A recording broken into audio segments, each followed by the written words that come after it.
بسم اللہ الرحمن الرحیم۔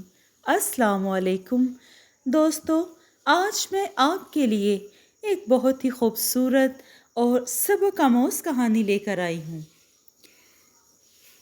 لیکن کہانی شروع کرنے سے پہلے آپ دوستوں سے میری گزارش ہے، اگر آپ میرے چینل پر نئے ہیں تو اسے سبسکرائب کر لیجئے اور بیل آئیکن کو بھی دبا لیں تاکہ دلچسپ اور بہترین کہانیوں کا جو یہ سلسلہ ہے بر وقت آپ کو ملتا رہے۔ ایک عورت کی کہانی جس کے ہاتھ بھیک دینے پر کاٹ دیے گئے۔ ایک بادشاہ نے اپنے ملک میں یہ حکم دیا کہ اگر کوئی شخص بھیک دے گا تو میں اس کا ہاتھ کاٹ ڈالوں گا۔ اس پر لوگوں نے بھیک دینا بند کر دی، کسی کو جرأت نہ ہوئی تھی کہ وہ کسی کو بھیک دے۔ ایک دن ایسا ہوا کہ ایک عورت کے پاس ایک فقیر آیا جو بھوک سے پریشان حال تھا اور کہنے لگا کہ مجھے بھیک دے۔ عورت نے جواب دیا کہ میں تجھے کس طرح بھیک دے سکتی ہوں، بادشاہ بھیک دینے والے کے ہاتھ کاٹ ڈالتا ہے۔ فقیر بولا، خدا کے واسطے مجھے بھیک دے۔ جب اس نے عورت کو خدا کا واسطہ دیا تو اسے اس پر رحم آ گیا۔ اس نے 2 روٹیاں دے دی۔ یہ خبر بادشاہ تک کسی نہ کسی طرح پہنچ گئی۔ وہ کہتے ہیں نا کہ بات جب منہ سے نکلتی ہے تو شہر سے باہر ہونے میں ٹائم نہیں لگتا۔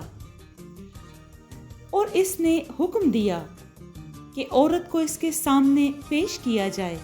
بادشاہ کے سپاہی گئے اور عورت کو لے کر دربار میں بادشاہ کے سامنے پیش کیا۔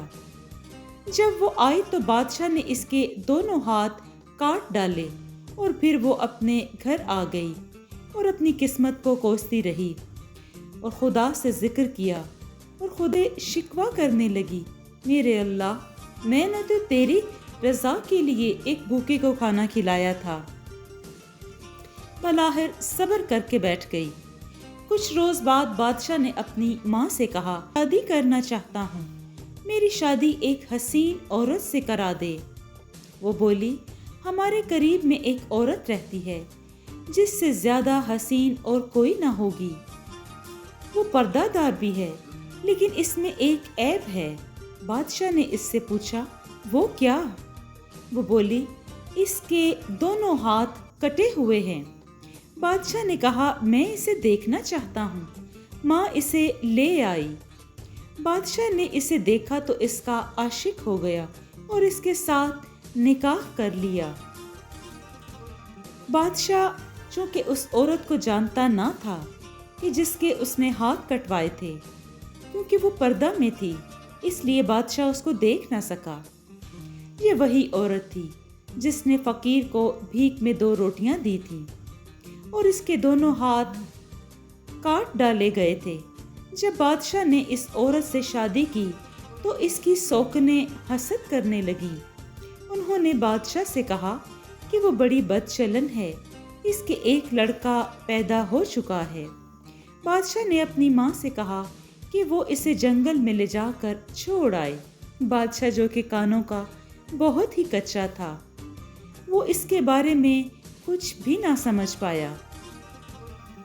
ماں نے اس کے حکم کی تعمیل کی اور اسے جنگل لے جا کر چھوڑ آئی۔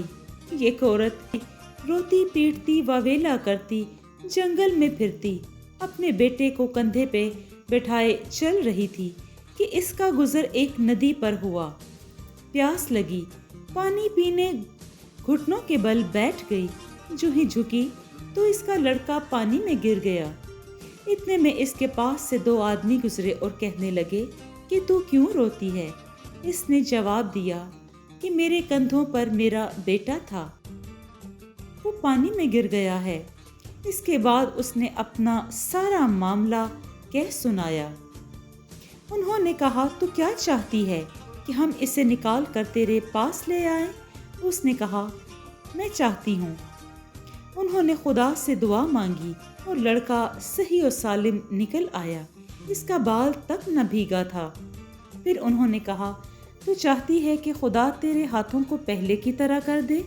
اس نے خوشی سے جواب دیا، ہاں، میں کیوں نہ چاہوں گی، کیونکہ اس طرح سے تو میں بہت تکلیف میں ہوں، نہ خود کھا پی سکتی ہوں اور نہ بچے کو ٹھیک سے دیکھ سکتی ہوں، نہ اس کی دیکھ بھال کر سکتی ہوں۔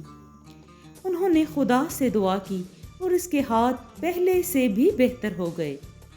اس کے بعد انہوں نے کہا کہ تو جانتی ہے کہ ہم کون ہیں؟ وہ بولی نہیں، میں کیا جانوں آپ لوگ کون ہیں اور کہاں سے آئے ہیں؟ انہوں نے کہا ہم وہی فقیر ہیں جس کو تو نے بھیک میں 2 روٹیاں دی تھیں اللہ کے واسطے۔ اللہ کے واسطے تو نے ہماری مدد کی تھی اور ہم اللہ کی رضا پر ہی تیری مدد کرنے آئے ہیں، اور ان روٹیوں کے بدلے جس میں تیرے ہاتھ کاٹ ڈالے گئے تھے وہ تیرا امتحان تھا۔ وہ عورت بہت خوش ہوئی تو انہوں نے کہا تو اپنے رب کا شکر ادا کر، تیرے ہاتھ ٹھیک کر دیے اور تیرا بیٹا بھی تجھے دوبارہ عنایت کر دیا۔ وہ عورت خدا کا شکر بجا لائی۔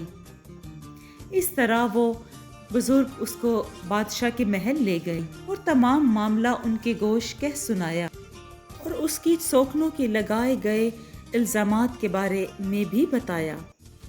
بادشاہ نے ان کا شکریہ ادا کیا اور اپنی بیوی سے اس بات کی معافی مانگی اور ان عورتوں کو جو اس کی پہلے بیویاں تھیں ان کو سزا کے طور پر ان کو قید کروا دیا اور اس عورت کو اپنے پاس رکھا اور اپنے بیٹے سے بھی بہت محبت کرنے لگا۔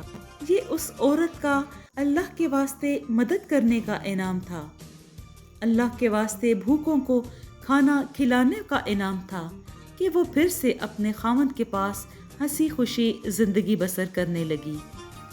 جی دوستو، آپ کو یہ کہانی کیسی لگی؟ اگر آپ کو یہ کہانی پسند آئی ہے تو اس کو لائک کیجیے اور کمنٹ میں اپنی رائے کا اظہار ضرور کریں۔ اپنا اور اپنوں کا بہت سا خیال رکھیں۔ شکریہ۔